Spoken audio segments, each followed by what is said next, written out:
let's just start with something fairly new. 130 new jobs. Yep. One of those companies is offering north of $42 an hour. Yeah, they'll employ 50 people at $42 an hour, and we're very excited about that.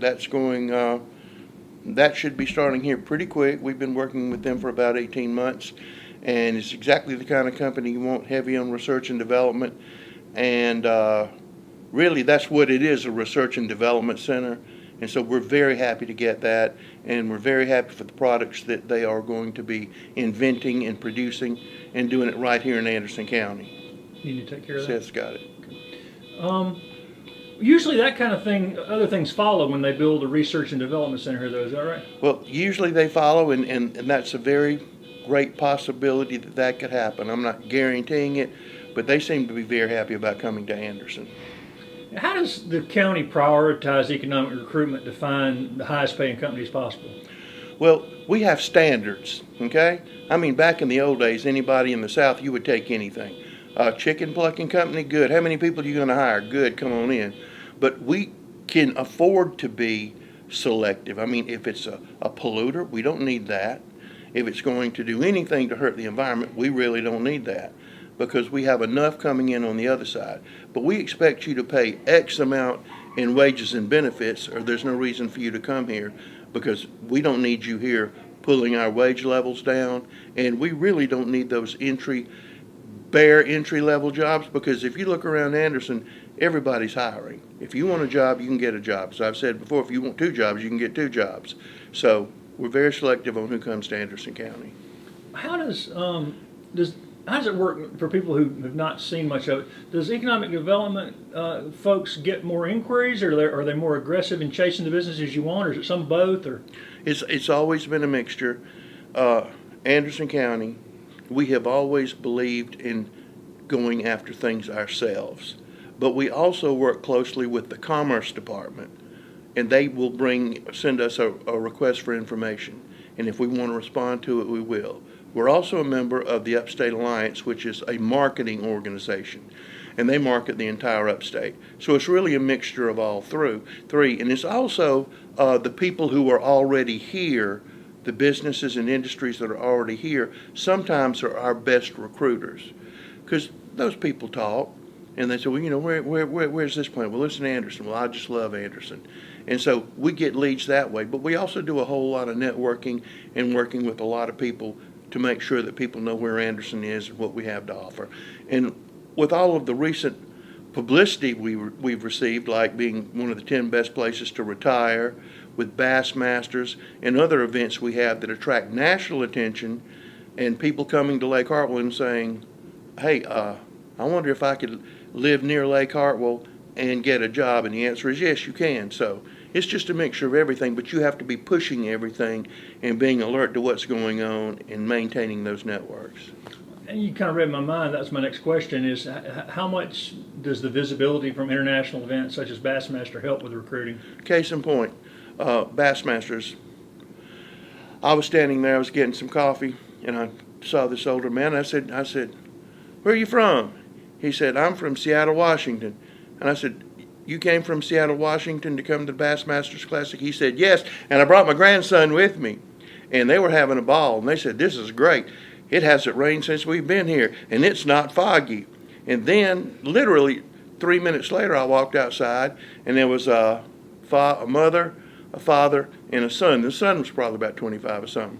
And I said, hi, where are you folks from? They said, we're from Wisconsin. I said, glad y'all could come down. They said, we wouldn't miss Bassmasters. And I said, that's great. And I said, are y'all enjoying it? And the son said, I'm moving here. I'm moving here. I'm coming right here to live. So those kind of things add a lot to it. And a lot of people that attend those tournaments tend to come here back and want to live. So it all works. And so it filters out from that into businesses recognizing, hey, we've heard of this place. We know it's a good place. Let's go down there. We've seen it. It just all works together. I mean, we're in an ideal location. Is there any preliminary figures yet on Bassmaster this year? We know we set records, but I don't know what the final figures are, but we know we set records. And last time it was over 20 million. So. Yeah, but it's at least 30 million. Even if the numbers come in and say 25, I know it's 30, because I mean, if you look at the sponsors that were there, you take like AFTCO, American Fishing Tackle Company. They're located on the West Coast, okay? they're blowing it up in their promotional materials. It's just so many different outlets that they put out Lake Hartwell, Anderson, South Carolina, that we don't even think about, but they're out there. They even contributed to the cleanup. So Absolutely, they contributed to the cleanup, and they featured that on their international advertising page. So we're getting it everywhere. has there been much feedback yet on the kayak event at Lake Russell? Oh, I think they had a wonderful time there. And remember, a lot of people don't know that Anderson County has a boat launch on Lake Russell. So that's one of our lakes. And so they had a real good time. Everybody was happy, and they'll be coming back a lot sooner than the Classic is. With the deliberate development of the Saluda River, Anderson County is sort of working to become a kayak destination. Remind people how that came to be, that sort of long and winding road that got us to the place where people come here to kayak. Rivers are blowing up all over the country. We got here, we had the beautiful Saluda River. Matt Shell, always been a champion of the Saluda River, so let's do something to highlight it. We got a bunch of council people to go out there and said we needed to do something at Dolly Cooper Park. We've owned this land forever, nothing's happening. So we got a grant from Duke Energy, from their foundation. We put in that kayak launch, and it's growing and growing and growing. Now you have an outfitter who specializes in the Saluda River. Now you can go from one little place at Dolly Cooper Park and maybe go just a little ways down. If you just want to tube a little bit, you don't want to go the whole thing. We now have acquired that land near the Piedmont Dam.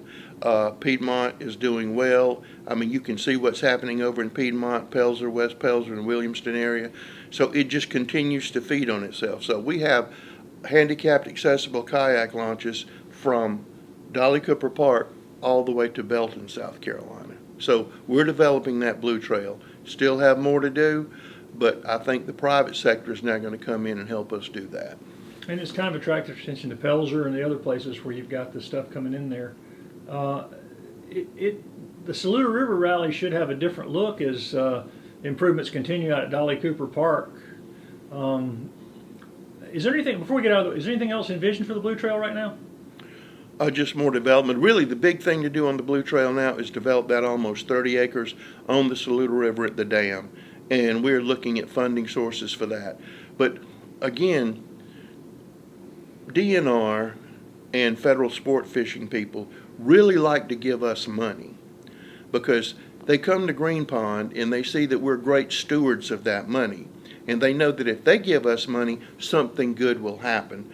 We had the colonel who was over the Corps of Engineers out of Savannah. He came and stayed 2 days. He had the time of his life. That's big. We had the head of DNR up here. That's big, Department of Natural Resources. They were here for the tournament.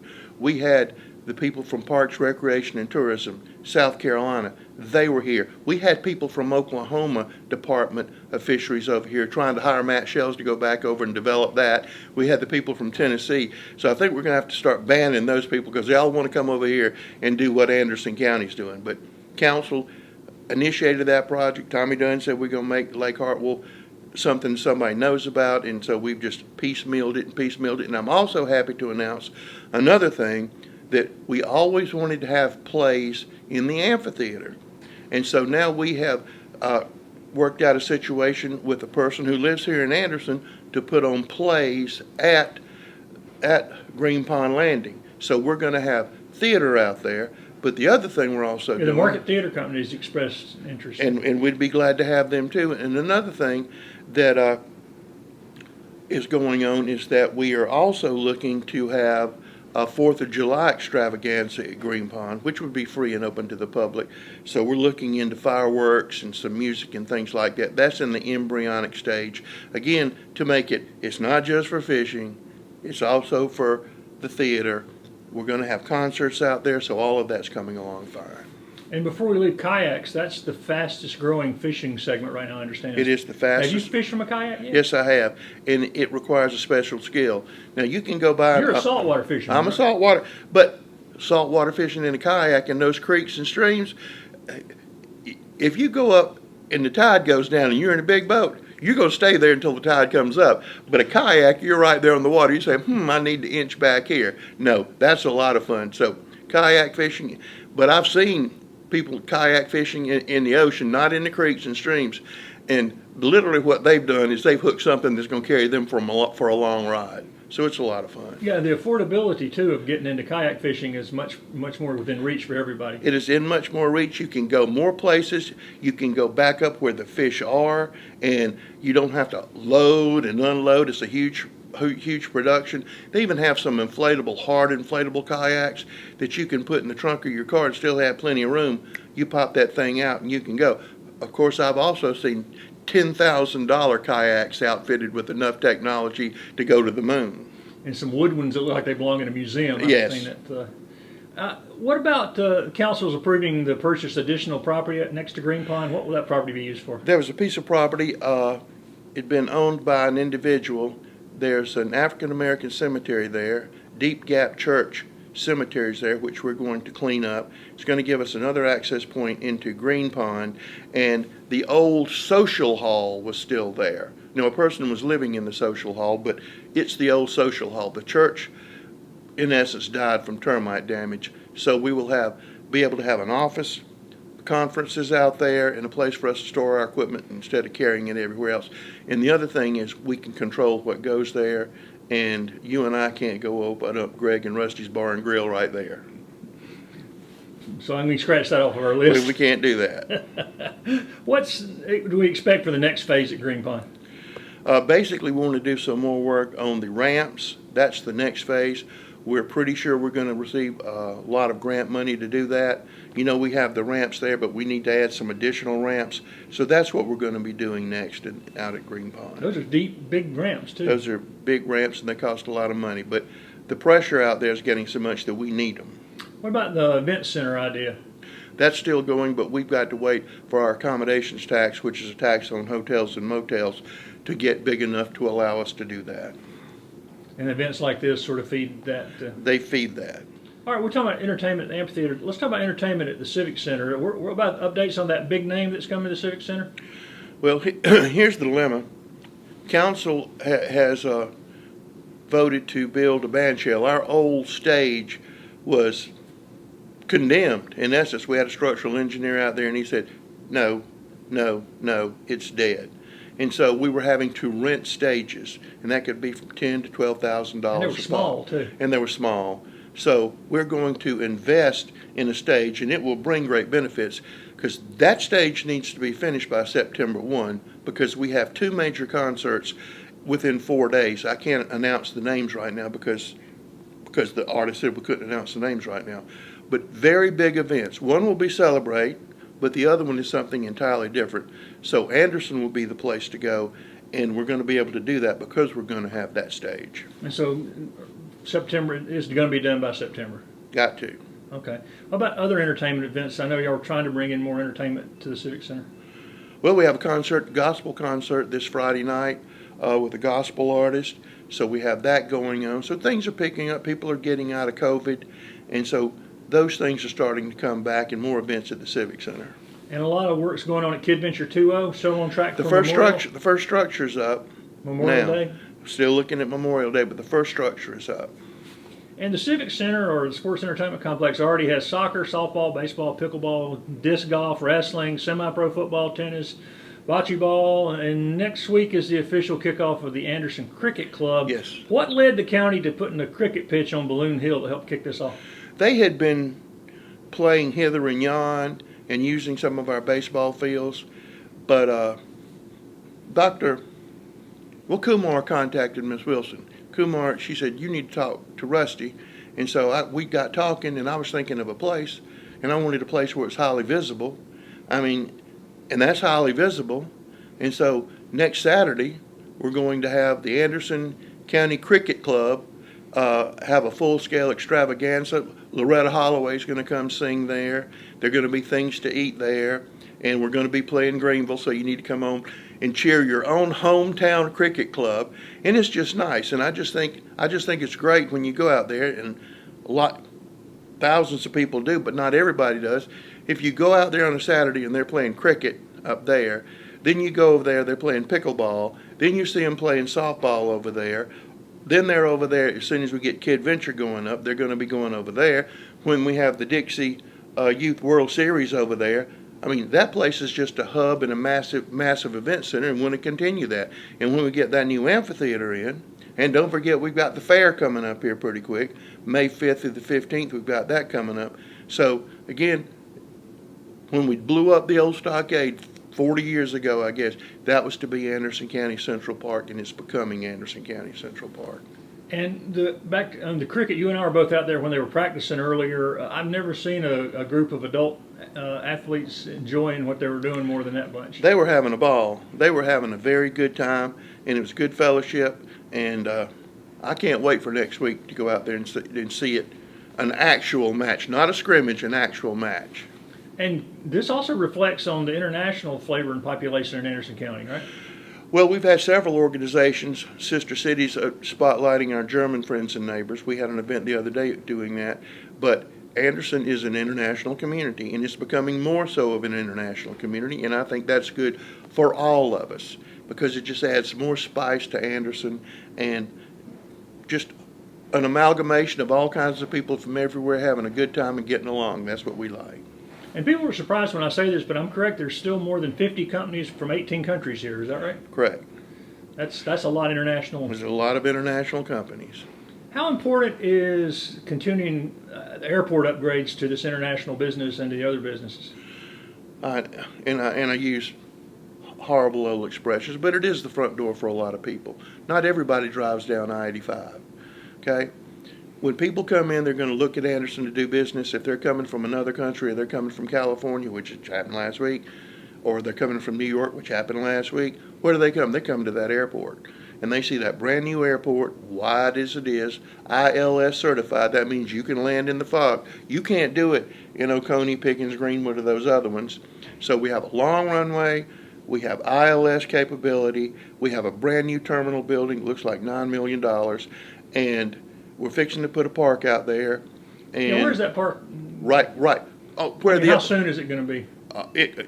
Not soon enough. I'd love to have it there before at least early summer, at least part of it. It's an expensive proposition, but we've received 2 huge donations from private individuals who love airports and aviation. And we also have a lot of interest in people who want to build their own hangars out there, and we're trying to promote that because we think it's a great asset. It is a great asset. People tell us a great asset, and they come in there and say, y'all have this beautiful airport that could be someplace 10 times larger. And so it's going to continue to grow. It's never run as well as it does now. And council takes intense interest in what happens at that airport, and they put the money behind it, and it's paying off. So not enough hangar space for everybody that wants to be No, out there. and that's good. You can build your own hangar out there. Thank you. Come ahead. What about the construction going on the roads kind of leading out to the airport? What are those? That's private investment. Okay. And we encourage that, but they wanted to be there because it's the airport. And they want some aviation type business affiliated with it. And we've got more of that coming too. The county doesn't have a plane, do they? No. We don't have a plane. We don't have a balloon. And the sheriff has a helicopter, but we don't. So we just don't need one? No. Okay. Let's move to the elections. The new elections director, Laura Booth, is gearing up for a number of primaries and elections this year, and they are in serious need of poll workers. What can the county do to help them get staff for these big days? Well, we're trying to do advertising for them and promote that they need poll workers. And if you have some spare time, it's a wonderful thing to do. You meet a lot of friends and neighbors. You get paid for doing it, and you're part of the great democracy. You're part of the great American experiment. And I know in some places people are rude to poll workers, and there's a lot of that. But that doesn't go on here in Anderson County. We treat people with respect and dignity, and so we really could use your help. And if you need a few extra dollars or you're bored, please come out and be a poll worker. Yeah, and perhaps the state should consider boosting pay for those folks. Well, I think that would be a worthwhile expenditure. I mean, people don't understand that's where it all starts. Right. They're fighting in Ukraine right now because of this. You're exactly right. You're exactly right. Other good news, Paul's got yet another award. You may have to add on to the lobby out there to hold all their awards. Voted #1 no-kill shelter in the state of South Carolina, written up in national magazines. Again, we are leading the way. Also congratulated for us reaching out and helping all of the surrounding counties and really people in other states who know what are y'all doing right. And again, council puts the money there They oversee it. They have an intense interest in that. And so that has just been working wonderfully well, and we hope it to continue wonderfully well. People also don't understand that the county gives $50,000 a year to the Anderson Humane Society also to allow them to do their spay and neuter clinic. So we have paws, but we also help out the Anderson County Humane Society. And the feral cat program has worked out pretty well. That's worked out very, very well. Sometimes you run into people who might not like it, but so far it's actually reducing the number of cats, and we're reducing the number of stray dogs, so everything's working like it should. And the new dog park seems to be getting a lot of use. Any upgrades planned for the future out there? Now, right now we're just settling in with that. I'm sure that we hope to do something in the future, but again, we received massive private contributions from people who don't want to be known, and every month people are donating to paws. And a lot of people don't know that we do everything we can to help you keep your animal. We've had people who have been out of work and they said, I have to turn my animal in. You know they don't want to turn their animal in, because thanks to the donations we can buy dog food, cat food, we can help them with some veterinary stuff so they can keep their dogs. And that's very important, because some of the people we deal with, that may be their only companion. And there are a lot of new homes going up right next to Paul's. You heard any updates on that development? That's the tiny home development, and looks like they're getting ready to actually complete that, or at least begin the completion phase. I think that's going to be a very pretty situation and great starter homes. And for somebody like me who doesn't need very much, I could live happily there. Yeah, they're trying. I guess I know when it was approved, it was probably much more affordable than now. They're still trying to get them affordable housing in Yes. there. Is that the goal? Yes. I know with all the growth, council's also trying to find ways to manage all the new home construction. What can council do and what can council not do to navigate the best new developments? Anderson County, we had rules and regulations in place. Those people who wanted to zone their areas, they're all right. In Anderson County, if you want your area zoned, you have to initiate it, present a petition to council, then it goes to a referendum in that area.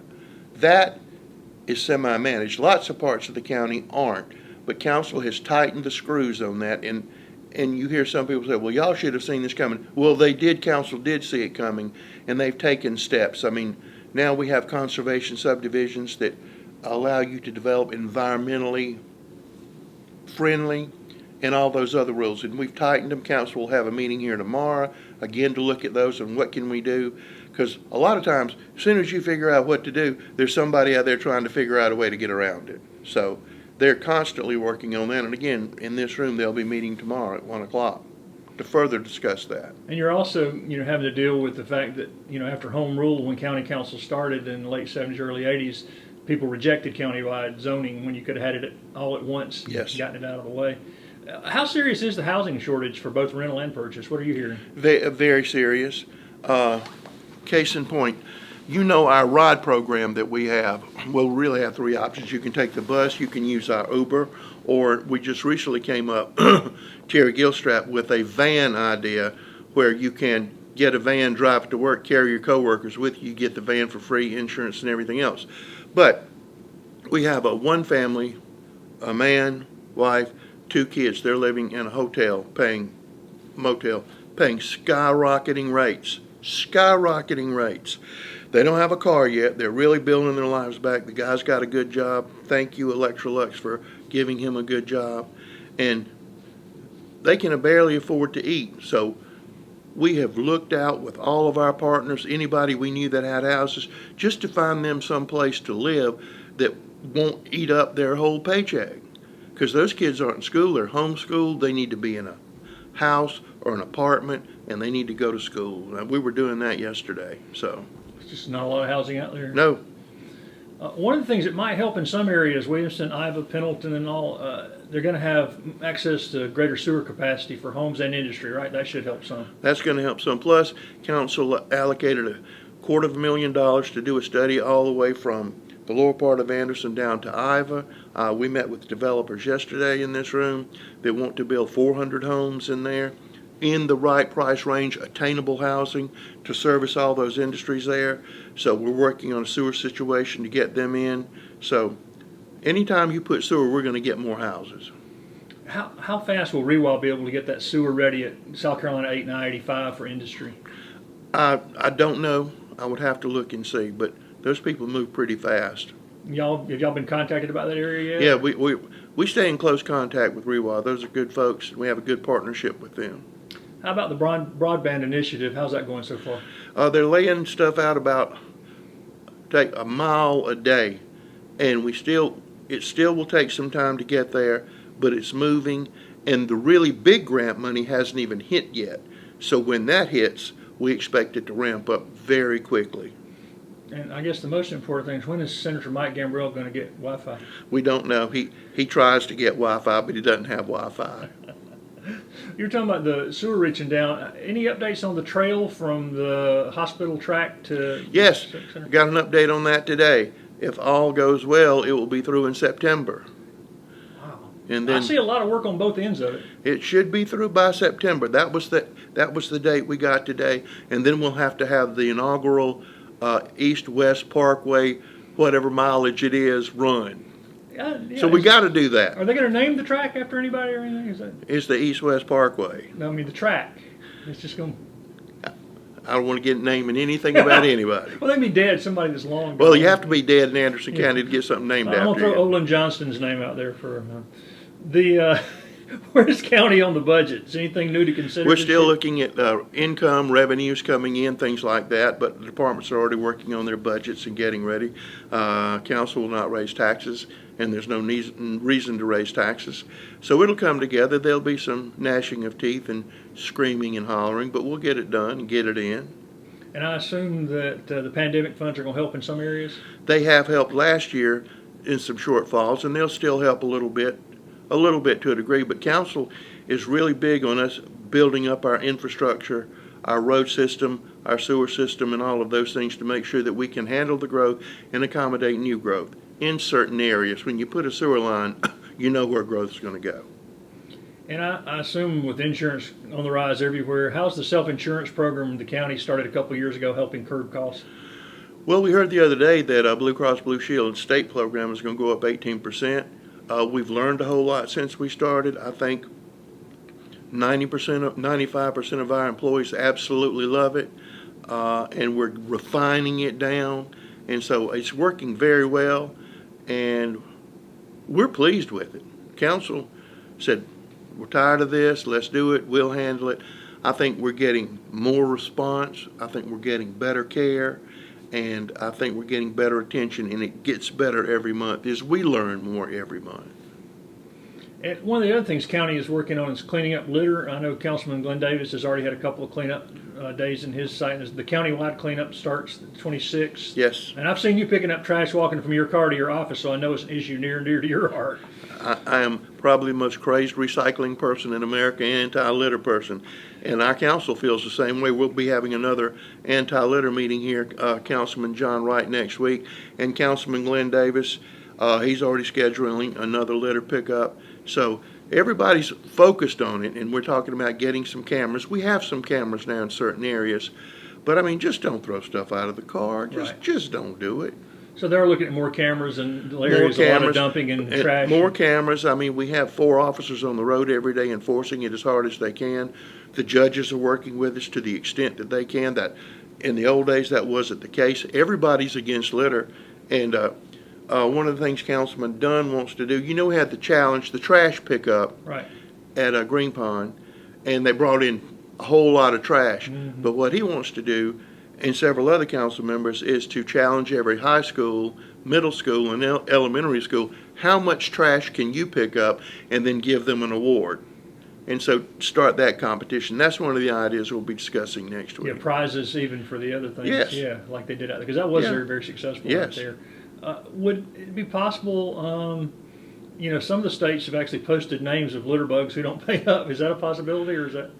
Well, I don't know. Don't know the legality. I don't know, but if you pick them up, you would have to wait until they went to trial. You know what I'm saying? But they were saying, you can't do a bench warrant on somebody who didn't pay their litter fine. No, so you they can't, just don't have to because they did away with bench warrants. Yeah. So why are you going to show up? Yeah, so they don't have to. What are you going to do to me? You're not coming to get me. Yeah, wish they could change. Just drive very carefully. It's Make above sure our you pay don't grade get to change stopped. that, I guess. Yes. But, any chance the upcoming budget would have enough for an extra litter officer, or is that? I know that there will be a request on that, but again, you have to take everything and put it together to come out with a cohesive whole that serves the interest of citizens of Anderson County. What about the elephant pit downtown? We got any timetable on grass? Yep, they ought to be moved. Well, they are doing some things, but you can't see them doing it because there's a fence around it. Right. And so, yeah, that project has started. The picnic shelter road work has started up at Dolly Cooper. Council approved the pickleball courts at Hurricane Springs Park. So hopefully those are going to be under construction very quickly. I mentioned the first ride is going up at Kid Venture. So we've got that going. We've got the Wellington Park dedication coming up here in early April to unveil that new facility. So we've got that going on. And those are the ones that come to mind right now. So there's a whole lot of activity on the recreation front. But people demand recreation, and they want recreation. And these things are going to provide it. Town of Williamson's fixing to build some pickleball courts. Eventually, Dolly Cooper will have pickleball courts. So there's a whole lot of activity going on. West Pelzer's got river property now over there? West Pelzer's got river property, so they're working on that. Pelzer's becoming the Broadway of the South, so we got all kinds of things going on. What, other than recreation, anything else people might have missed that's happening in the county they need to know about? Well, we have meetings come up on Equinox. We're just waiting for something from the state to begin doing the Equinox Mill project. We have meetings next week with the city on the old Anderson Mill project / Abney Mill project. So we've got those coming up. We opened proposals today for the Toxaway section of Anderson County because we own that property, and we're going to look at those proposals to see if they would be good for Anderson County. We are directing people towards the old Pendleton oil mill in Pendleton. We are directing people to have a meeting here at 9 o'clock tomorrow on the Shakola Mill in Honeypath. Am I saying that all of these things are going to come to fruition? I'm pretty sure about Equinox. I'm pretty sure about Anderson Mill. The others, we're getting a lot of interest, and we're pushing every old mill site in Anderson County. Interest in the Star Mill, so we just keep pushing it, and we've got one person who really ramrods that. Well, and Equinox you mentioned, and maybe Anderson Mill too, will help some with the housing shortage once they get It will help with the housing shortage, but it'll also, they're so close to downtown, it's going to make the downtown larger and really open up that section of town.